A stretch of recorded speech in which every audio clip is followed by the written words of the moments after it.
Mas Deus simplesmente diz assim: agora vai ser assim. Sabe aquele sonho que você tinha de ser bancária, de viajar o mundo, de ter, enfim, não é isso que eu tenho para você. Eu tenho outras coisas para você, eu tenho outros planos. O céu tem coisas para você.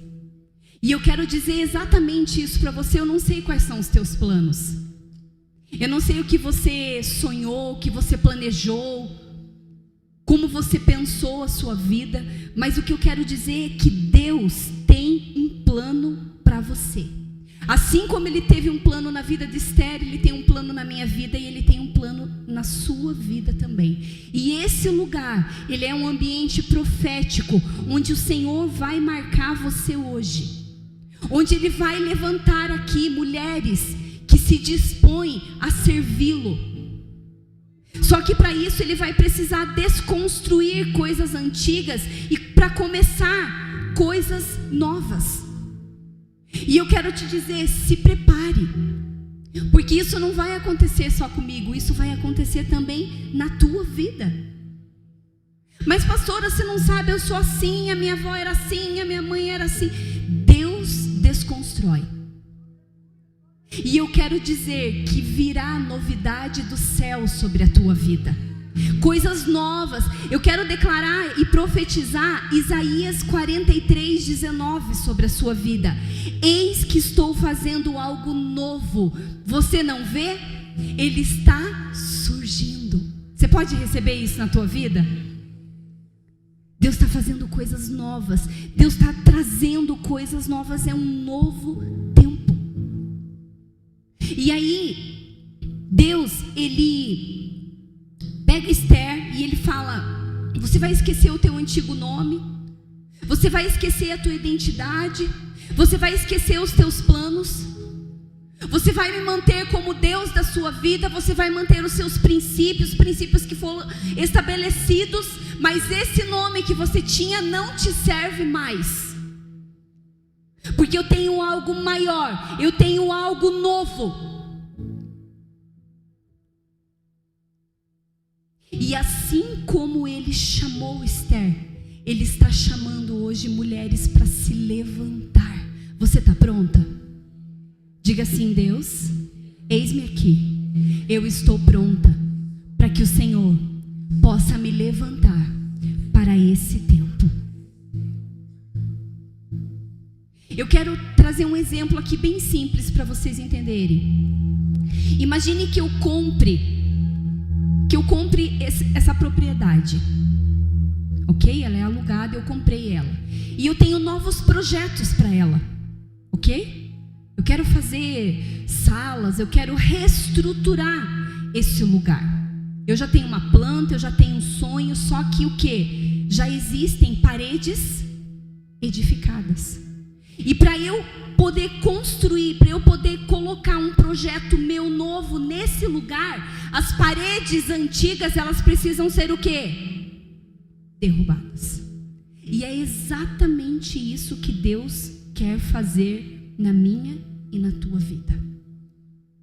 Quando eu e você passamos as piores fases da nossa vida, seja por doença, seja por luto, seja por traição, seja pela perca de um filho, seja por qualquer motivo, problema no casamento, problema financeiro, Deus tem um plano maior para fazer na sua vida.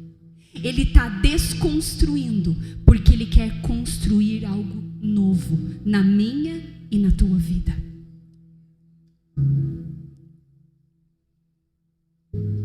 Mas pastora, como que é? Eu aprendi sempre desse jeito. Mas Deus diz assim: agora eu vou mostrar o jeito que eu quero.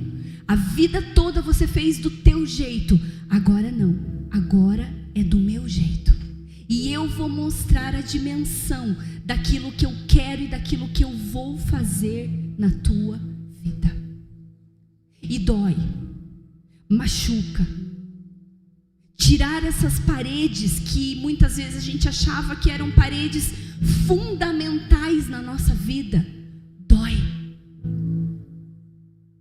Sabe aquilo que você parava para pensar, meu Deus, eu não consigo viver sem isso. Deus vai e tira. E aí Ele leva muitas vezes para longe, para você entender que você consegue sim viver sem aquilo, mas você não consegue viver sem Deus. E tem paredes que são tão antigas que você já acha que fazem parte da sua personalidade. Mas Deus diz, não. Isso não identifica quem você é. Às vezes você pensa, eu sou tão amarga, pastora. Não. Pastora, mas eu sou tão ferida. Não. Pastora, eu não consigo confiar em ninguém. Não é assim. São muros que foram edificados, fortalezas, mas que o Senhor vai nessa noite derrubar e começar a reconstruir, para reconstruir a identidade nova que Ele tem para minha e para tua vida. Ele quer fazer coisas novas. Ele quer tirar da tua vida aquilo que não serve mais, aquilo que é fútil, aquilo que é pequeno, aquilo que é banal. E Ele quer mudar, transferir, colocar coisas eternas, coisas do reino, te dar uma nova visão, uma nova perspectiva. Imagine o privilégio, no meio de tantas mulheres que existiam naquela época, o Senhor escolheu Esther. Imagine hoje quantas mulheres existem e nós temos o privilégio de sermos escolhidas a dedo por Deus. Você já parou para pensar nisso? Que Deus te escolheu, que Deus me escolheu para um propósito. Mas muitas vezes a gente fica tão distraída dentro do palácio, olhando para as roupas lindas, para os cetros diferenciados, para os perfumes caros. E Deus diz, não, tudo isso aqui é teu, mas não é isso que eu tenho para você. E Ele começa a colocar o nosso foco, o nosso olhar em outras coisas, em coisas do reino, em coisas que Ele quer fazer para a tua vida. Deus preparou esse lugar para levantar mulheres com um propósito. Os olhos dele estão correndo sobre esse lugar. E eu quero te perguntar nessa noite, você está disposta? Você diz sim para aquilo que o Senhor quer derramar sobre você? Esther, ela foi levantada para salvar um povo. E um homem chamado Amã, depois que ela era rainha, ele se levantou e ele decidiu estabelecer um decreto contra o povo judeu. E Mardoqueu, que era o primo de Esther, ele disse, você vai se levantar por esse povo, que é exatamente esse verso que nós lemos. Você vai se levantar por esse povo, porque se você ficar calada, o Senhor trará da mesma forma livramento de outra parte para os judeus. Já pensou, Deus tem um propósito na tua e na minha vida? E a gente diz não. Os planos dele não vai ser frustrado. Ele vai levantar um livramento de uma outra parte. Eu não quero isso para a minha vida. Eu digo, Senhor, sim, eis-me aqui. Eu quero ser uma Esther. Eu não quero estar distraída. Eu não quero negligenciar. Eu não quero esquecer. Eu quero ser uma mulher de propósitos. Eu quero ser uma voz profética para essa geração. Eu quero ser uma mulher que cura outras mulheres. Eu quero ser uma mulher que levanta outras mulheres. Eu quero ser uma mulher que abençoa outras mulheres. E quando sai esse decreto, Mardoqueu, ele fala para ela: se você se calar nesse tempo, os judeus vão morrer. Deus vai enviar o livramento, o socorro de outra parte. Talvez se você se calar na sua casa, como que vai ser? Se você se calar na sua família, como vai ser? Oxalá se Deus levantasse uma outra pessoa para trazer socorro, mas e se não vier? Deus nos levantou, Deus nos colocou para salvar um povo. Seja o seu filho, seja o seu marido, seja alguém do seu trabalho, seja uma igreja, seja uma célula, seja o que for, seja um grupo, Ele levantou você para isso. Independente das dificuldades que você está vivendo, se for uma enfermidade, talvez Deus está permitindo você viver isso para depois Ele instrumentalizar você, para você curar mulheres. Talvez a gente vivendo esse luto, Deus vai nos dar autoridade nessa área.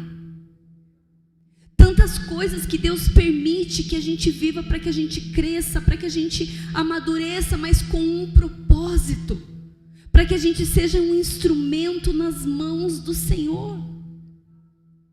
Imagine, Ele chamou Esther para ser a mãe de uma nação e ela era órfã. Ela não tinha pai, ela não tinha mãe. Como que Deus chama uma mulher para ser mãe de uma nação? Ele chamou ela para clamar, Ele chamou ela para interceder no lugar onde mais doía. Mas era aquele lugar que Ele ia dar autoridade, que Ele ia dar legitimidade, que Ele ia dar unção sobre a vida dela. Talvez a tua vida você está angustiada, você está triste.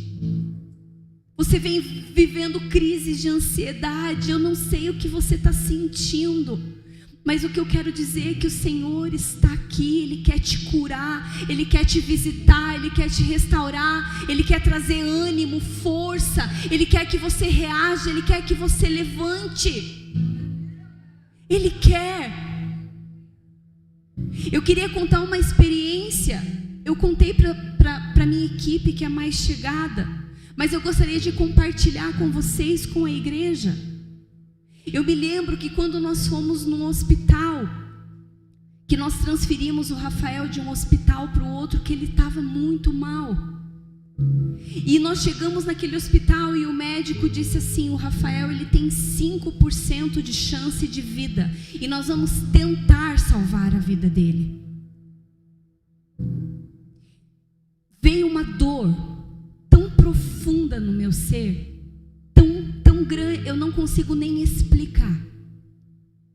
E eu me lembro que eu e a minha mãe e meu pai saímos e eu fui na janela ali do hospital, eu me ajoelhei e eu comecei a chorar.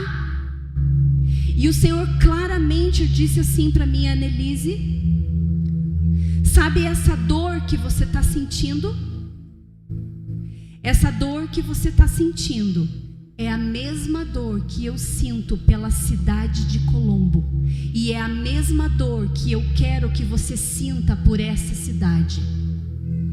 Eu levantei você para esta cidade. Eu levantei você para esse tempo. E eu quero que você sinta o que eu sinto. Eu quero que você sinta como eu sinto. E em todo esse processo de luto, de dor, Deus tem trabalhado muito o meu coração. Deus tem trabalhado muitas coisas em mim. Quando você passa por dificuldade, o que você faz? Você se prostra, se rende, ouve a Deus, ou você murmura e você reclama? Você pergunta para Deus: Deus, o que você quer de mim com isso? Ou você foge? O que você faz? Pastora, mas é muita luta, é muita dificuldade. Eu sei. Mas Deus disse que nós não passaríamos dias fáceis, nós teríamos dias de aflições. Mas Ele prometeu que Ele estaria conosco. Em todos esses dias de dor e de luta, nós não estivemos, eu, a minha mãe e o meu pai, nem um dia sozinhos. Nem um dia o Senhor esteve conosco em todo o nós clamávamos, Ele respondia. Nós pedíamos, Ele falava. O tempo todo. Deus, Ele é um Deus de movimento. Ele é um Deus vivo, Ele é um Deus real, Ele é um Deus presente, Ele é um Deus que te ama. Ele é um Deus que quer que você viva experiências com Ele. Não se sinta pequena, não se sinta menor, não se sinta indigna. Não fale, Deus, eu sou tímida, eu não sou capaz. Não, você é. O Senhor, Ele te vê grande. A gente se vê tão pequena, mas Ele não, Ele vê você grande. Ele fez você grande para Ele. Você é forte, você é corajosa, você é valente, você é grande, você é sábia, você é inteira, você é plena. Você é uma mulher de Deus, você é dele, você é filha, você é a imagem e semelhança de Deus. Você não é o que as pessoas dizem que você é, não. Você é o que a palavra diz que você é. Essa é a verdade para a tua vida, sobre mim, sobre você. E Esther, mediante um desafio gigante, ela não diz não. Ela não se cala, ela não tem medo, não, mas ela se posiciona. Ela diz, sim, Deus, eis-me aqui. Ela junta os judeus, ela convoca um jejum, oração, ela diz, orem por mim. Tenho falado muito isso nos últimos dias, orem por mim. E eu continuo falando, orem por mim. Orem por mim, orem por nós. E ela faz isso. E quando ela faz isso, ela mostra que as estratégias dela não são pela força do seu braço, mas são ferramentas espirituais. Ela entende que tudo que ela precisa não vem da sua própria força, mas vem da sabedoria do Senhor. Tudo que ela precisa não está na inteligência, não está na beleza, não tá na sua persuasão, nas suas manipulações, no seu poder de rainha. Não. Ela entende que tudo está em Deus.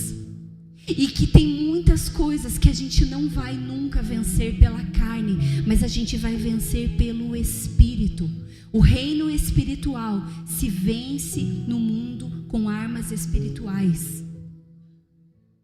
E o Senhor diz, quando vocês se voltarem para mim, quando vocês dobrarem os seus joelhos, quando vocês fecharem a porta do seu quarto, eu vou me revelar a vocês. A gente precisa buscar, a gente precisa buscar. A Bíblia fala que as armas da nossa milícia não são carnais, mas espirituais. O quanto você tem orado, o quanto você tem jejuado, o quanto você tem buscado, o quanto você tem adorado, o quanto você tem vivido com Deus, qual o teu relacionamento com Ele? Você se relaciona com Ele só aos domingos, só aos cultos de mulheres? Como que é? Como que Deus Ele quer mais, Ele quer levar a gente para um lugar mais profundo com Ele. Pense, gente, havia um decreto de morte para um povo. Vocês entendem isso?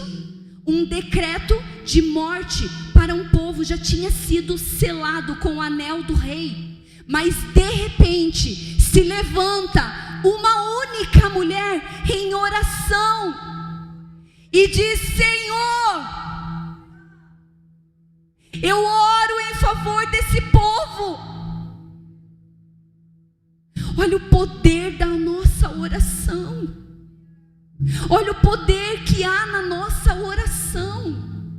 Eu coloquei aqui, gente, se levantar significa reerguer da sua queda original, porque Cristo já te salvou e não há mais nada importante do que isso. Levantar significa deixar o Espírito Santo recuperar em você a imagem de Deus. Se levantar significa você estar prostrada e de repente você se colocar de pé diante de Deus e dizer, eis-me aqui, eu saio desse lugar de estar prostrada, triste, aflita, angustiada, e eu me coloco de pé para te servir, para te adorar, para orar, para dizer, eis-me aqui, para fazer aquilo que o Senhor quer de mim. É isso que o Senhor quer para mim e para você. Existe autoridade quando a gente abre a nossa boca. Existe autoridade na sua oração. A gente tem o hábito de falar: pastora, ora por mim, fulana, ora por mim, ciclana, ora. Existe um poder na nossa oração. Existe autoridade na nossa boca. Nós temos que abrir, profetizar, falar, declarar essa palavra que é a verdade. Ela é a verdade para as nossas vidas. Eu quero declarar que todos os inimigos que se levantaram contra a sua vida, eles serão frustrados. Eles serão frustrados em nome de Jesus. E ela diz assim, no verso 16: eu irei à presença do rei, mesmo que seja contra a lei. E a lei aqui era o seguinte: se o rei ele não te convidasse para se colocar ali na presença dele, você não podia ir. E se a mulher ousasse entrar ali, ela poderia morrer. E Esther nos mostra aqui, ela diz assim: se eu tiver que morrer, morrerei. Se eu tiver que perecer, perecerei. Isso mostra coragem, isso mostra compromisso, isso mostra confiança. Isso mostra que ela se preocupava mais com o próximo. Sabe, amar a Deus sobre todas as coisas e amar o próximo como a ti mesmo. Era isso que Esther vivia. Ela amava mais o próximo, ela amava mais o povo do que a sua própria segurança. Ela fez exatamente como Jesus. Ela se colocou para morrer por um propósito de Deus. E esse é o chamado para minha e para a tua vida. Deus tem algo maior do que nós. O nosso propósito é maior do que nós mesmas. E nós vamos sim, nas nossas lutas e dificuldades, a gente vai caminhar um dia sorrindo, um dia chorando. Nós vamos caminhar sim com Deus dessa forma, mas um dia lá no céu não haverá mais dor, mais tristeza, mais choro, e nós estaremos lá com Jesus. E é isso que importa. Ele te criou para algo. Você não nasceu para crescer, casar, ter filhos e morrer. Não. Deus te criou para um propósito maior. Você tem um chamado. O Senhor te chamou para algo grande. Você olha aqui para homens e mulheres da Bíblia, quão extraordinários eles foram, mas o Senhor tem planos para mim e para você também. Ele tem. A gente precisa se colocar diante de Deus. Um dia lá no céu a gente vai entender que em todas as nossas dificuldades, aquele versículo que diz: todas as coisas cooperam para o bem daqueles que amam a Deus e para aqueles que são chamados para o seu propósito. O Senhor quer que a gente saia desse lugar de morte, desse lugar de paralisia, desse lugar de inércia. Ele quer tirar a gente desse lugar e Ele quer levantar mulheres cheias de unção, mulheres que carreguem o caráter, a identidade, a essência, a graça, o poder dele, o perfume dele. Ele quer isso. Ele quer mulheres que carreguem a essência dele. E esses momentos de dificuldade, se você estiver vivendo também, eles são momentos que Deus está realinhando a tua visão. Ele está amadurecendo você. É uma escola onde Ele vai te ensinar coisas extraordinárias. Por isso não abaixa a tua cabeça e pense: puxa, acabou. Para mim, sabe? Não. Olhe para Deus, ouça Ele. Veja o que Ele tem para te ensinar. Deus tem um ministério na tua vida, Ele quer te usar. E é hora da gente se levantar.